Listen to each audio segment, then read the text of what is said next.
La réglementation européenne du droit d'asile a été sérieusement ébranlée par des vagues de migration sans précédent.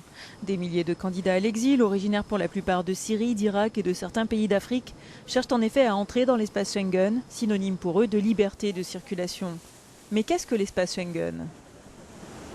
Le 14 juillet 1985, la Belgique, la France, l'Allemagne de l'Ouest, le Luxembourg et les Pays-Bas, 5 États membres de la Communauté économique européenne, la CEE, décident de créer un territoire sans frontières intérieures.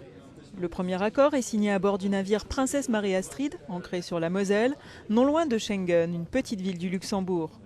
L'espace Schengen est un territoire dans lequel la libre circulation des personnes est garantie.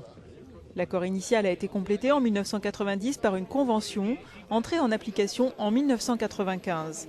Elle abolit les contrôles aux frontières intérieures et crée une frontière extérieure unique.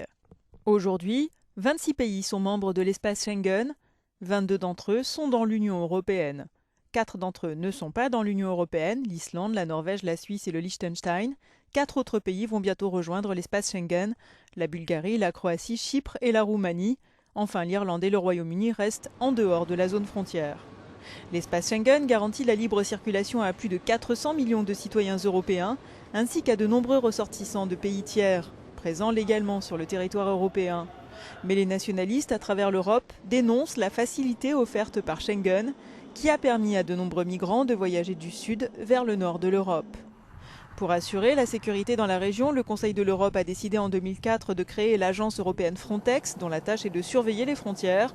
Pour 2015, son budget a été fixé à 114 millions d'euros, un montant très faible compte tenu de l'urgence de la situation. Jusqu'à maintenant, l'accord de Schengen n'a été suspendu qu'à l'occasion de grands événements en raison de la menace terroriste. La situation pourrait changer, comme l'a laissé entendre le ministre allemand des Affaires étrangères, l'Allemagne étant la destination numéro 1 des migrants.